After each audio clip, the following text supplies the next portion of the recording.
Amada igreja, a Bíblia nos ensina que a presença de Deus faz toda a diferença. Você pode repetir isso em voz alta? A presença faz a diferença. Diz isso para o seu irmão, a presença faz a diferença. A presença de Deus faz toda a diferença. Nós sabemos do que somos capazes quando andamos sozinhos. Nós sabemos até onde nós podemos chegar, nós sabemos como chegar, nós sabemos o que fazer, inclusive ao chegar. Mas, ao permitirmos Deus invadir os nossos mundos, os nossos sonhos, os nossos planos, nós perdemos o controle e já deixa de ser nossa a voz de comando. Nós nos abrimos não mais para vivermos o que desejamos, mas o que o nosso Deus deseja para nós. E aí nós assumimos uma posição onde, como coadjuvantes, porque Ele assume o papel principal, assistimos essa invasão de sobrenaturalidade que por fim transforma as nossas vidas, inverte as nossas prioridades, nos revela a cada dia o coração de um Pai de amor que ama incondicionalmente e que está sempre nos dando lições sobre confiar e descansar, lições sobre acreditar e saber esperar. Esses dias eu vivi um testemunho tão maravilhoso, tão precioso, que eu estou pensando em escrever um livro só de testemunhos maravilhosos e preciosos. Tamanha é a graça de Deus sobre a minha vida e a forma com que todos os dias Ele se revela como esse Deus que cuida, que protege, que concede os sonhos dos nossos corações. E eu estava contando um desses testemunhos para uma irmã, e me faltou palavras, de tão feliz que eu estava. Eu disse, Deus é, Deus é. E eu disse, Deus é Deus, porque o próprio nome de Deus o define. Ele é tudo, Ele é Deus, o nome dEle já diz tudo. O nome dEle diz quem Ele é, amém? Diz isso para o seu vizinho aí, diz, Deus é Deus. Seu nome define quem Ele é e do que Ele é capaz. Deus é Deus. Agora, e quando, apesar da informação, você se sente ameaçado? E quando, apesar da informação, você se sente refém? E quando, apesar da informação, você se sente intimidado, vendido? Em outras palavras, quando Deus está conosco, nós nunca esperamos que as ameaças se transformem em realidade, amém?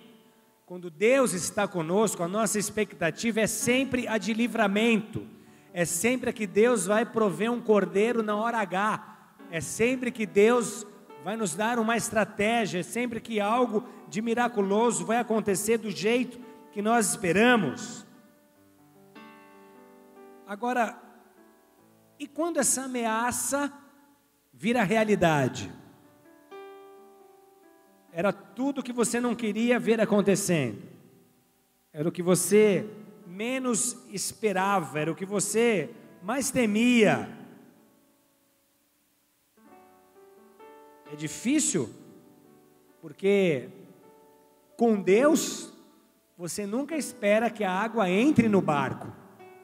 Você até aceita a tempestade, você até aprende com a tempestade, mas você não quer acreditar e você não gosta de imaginar que a água possa ter entrado no barco. Mas e quando a água entrou no barco? E quando acontece o que você não queria que acontecesse? Quando o livramento não vem? Hoje cedo, assistindo TV com um dos meus filhos, o Reninha, do meio, 8 anos, ele está naquela fase que forma pensamentos, tem as suas opiniões, está começando a gostar de futebol. E como eu gosto muito de futebol, estou amando essa fase dele, porque ele está aprendendo a jogar, ele joga videogame, ele sabe o nome dos jogadores, ele discute comigo o Iniesta, o Xavi Alonso, e daqui a pouco de manhã, passando futebol, num programa, aparece uma mulher apresentadora falando: hoje vai ter a inauguração de uma mesa redonda só de mulheres, vai chamar Bolsa Redonda. Ele me olhou com um olhão arregalado, tipo, do que ela está falando? Aí ela diz assim: mas não é agora, é já já. Aí ele fez: ufa, e emendou: que livramento, pai. Tipo, como é que pode mulher discutir futebol e a gente tem que assistir isso? Mas e quando o livramento não acontece?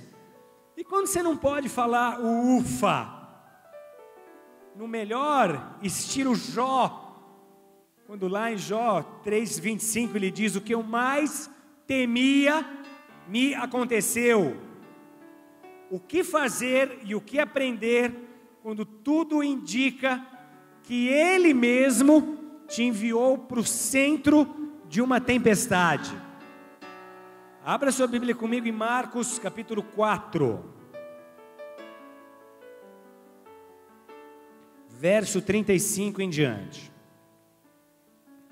Marcos 4, verso 35 em diante. Por que o macarrão foi convidado para a festa e a batatinha não? Não sabem? Porque o macarrão é massa e a batata é palha. Enquanto você acha o teu texto aí, vai.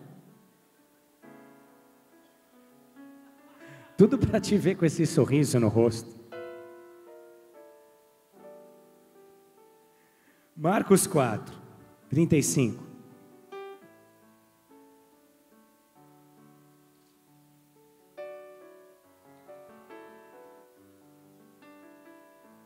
Jesus acalma uma tempestade. Verso 35. Naquele dia, sendo já tarde, disse-lhes Jesus: passemos para outra margem. E eles, despedindo a multidão, o levaram assim como estava no barco, e outros barcos o seguiam. Ora, levantou-se grande temporal de vento, e as ondas se arremessavam contra o barco, de modo que o mesmo já estava a encher-se de água, e Jesus estava na popa, dormindo sobre o travesseiro. Eles o despertaram e lhe disseram: mestre, não te importa que pereçamos? E ele, despertando, repreendeu o vento e disse ao mar: acalma-te, emudece. O vento se aquietou e fez-se grande bonança. Então lhes disse: por que sois assim tímidos? Como é que não tendes fé?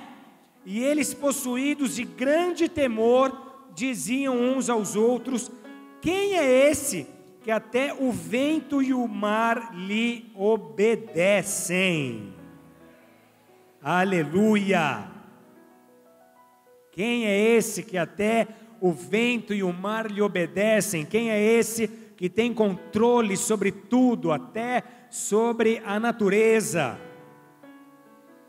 Como nós sabemos, o ritmo de trabalho de Jesus sempre foi muito intenso.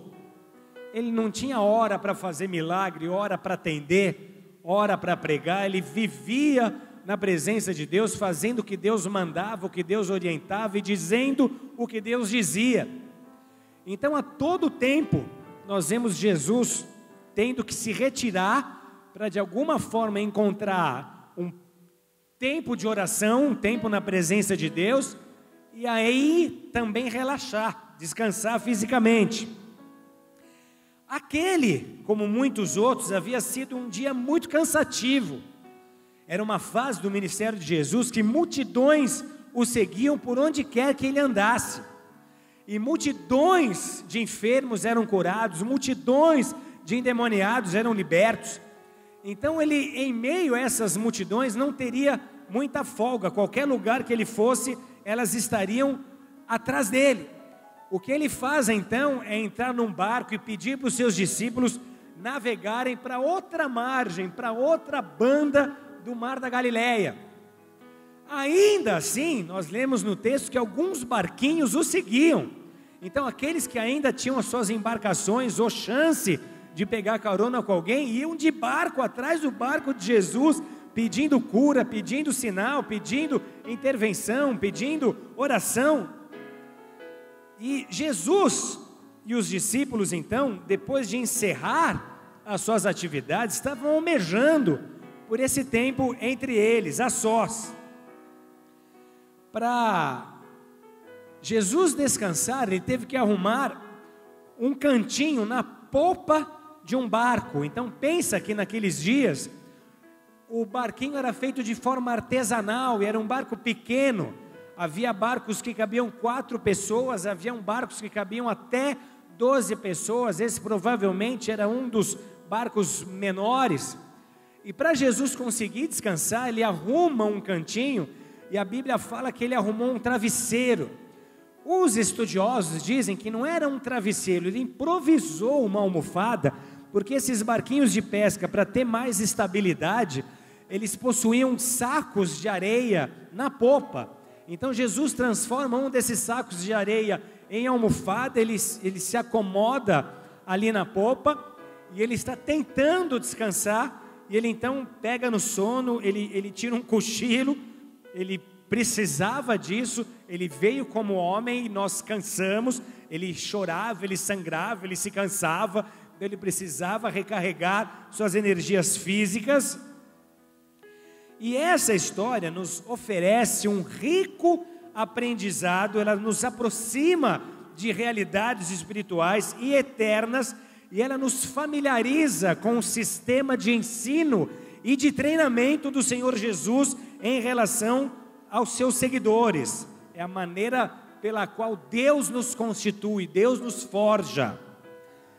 E a primeira lição, o primeiro aprendizado está logo quando Jesus dá aos seus discípulos um alvo.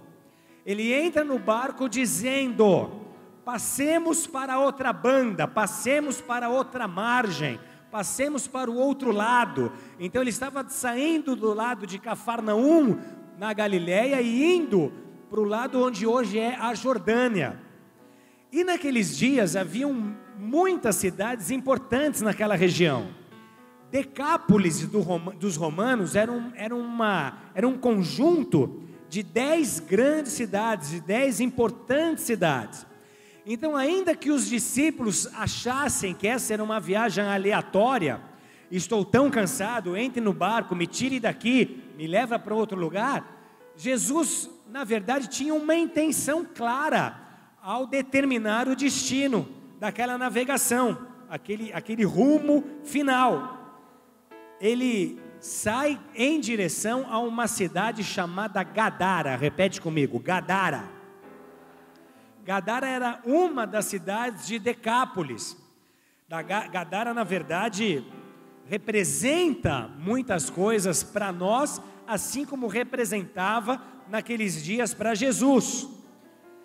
Gadara, amados, nos tempos de Jesus, era uma das maiores cidades e um dos mais importantes centros comerciais, principalmente por sua proximidade com piscinas térmicas, com águas termais, frequentadas pela elite romana. Então era uma espécie de balneário com spa para os elitizados, além do seu comércio natural.